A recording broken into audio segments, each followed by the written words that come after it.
Talagang mo, sakit. Ano nangyari? Nakabuhat ko siguro. Trabaho. Wala kang opera? Wala. Kailan nagsimula? Tagal na to, 3 years na to, dala ko. 3 years na, dala-dala mo? Okay. Itawan mo na yan. Hindi mo na ano. Kaya. Sige, higang patagilid.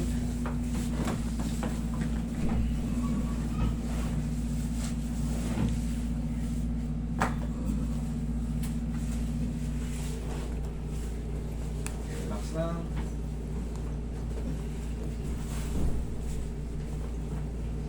Kabilang side. Sa mga ganito nagpapatreat na kunyari, katulad yan, 3 taon na. For the meantime, pag nagpatreat kayo, huwag muna kayong magbuhat ng mabibigat ha. Huwag muna kayong magtatatalon.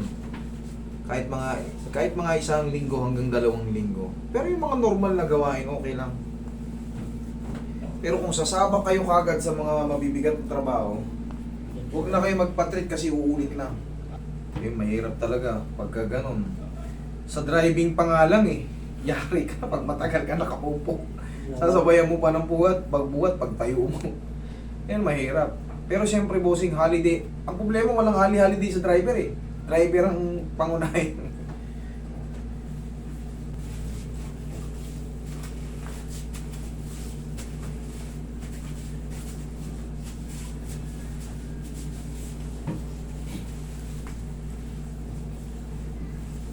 Kaya ka, sir. Yan. Relax na. Inhale. Exhale.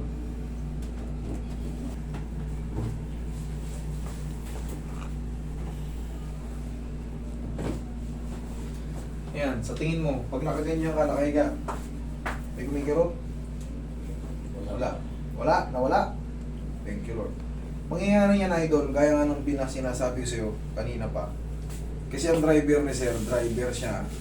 Tapos, kargador na rin. Parang, siyempre, multitasking na. Kasi pag nagpatreat ka ng ganyan, kailangan iwas muna. Ha? Relax mo muna kahit mga 5 araw lang. Or, sabihin na natin yung pinakasagat. Kasi dahil nasa trabaho ka eh, kahit 3 araw lang. Pero kung buhat lang paunti-unti, okay lang. Huwag lang kagaya ng ginagawa mo. Bigat talaga yun. 100 kilo, tutulad-tulad tabi. Eh kaya nga alam ko na eh. Kaya nga binibilihan kita ng paulit-ulit kasi alam ko na eh. Sa driving lang, masakit ang balakang mo kahit di ka man nagbubuhat, bossing. Sa driving lang, yari ka na. Bakit? Yung compression, nakaupo. Basta ka likod. Tapos yan, 3 taon na. 3 taon na. So, makinig kayo sa akin. Kung gusto nyong gumaling, matanggal yung 3 taon mo ng dala-dala, makinig ka sa akin. Makinig kayo sa therapist. Kita mo ngayon, nawala. Dire-diretso na yan. Driver din kasi ako. Tayo ka. Pag-gising pa na sa umaga, ganito. Ikaw. Angat mo yung tuhod mo. 1, kabila. Yan. Okay po.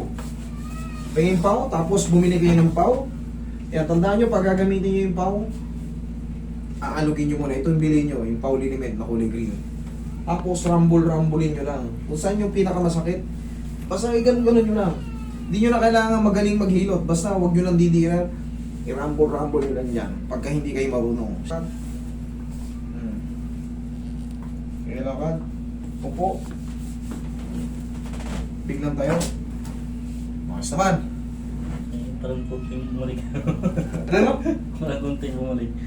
Parang May bumalik kunti. bumalik konti. Paano bumalik konti? Parang sumakit ulit. Bumalik konti. Tayo. Tayo. O, ganito. 1. Bumalik. Oo. 2. Upo. Pero kunti lang. Iba na. Pag bumalik konti, ibalik mo ulit konti.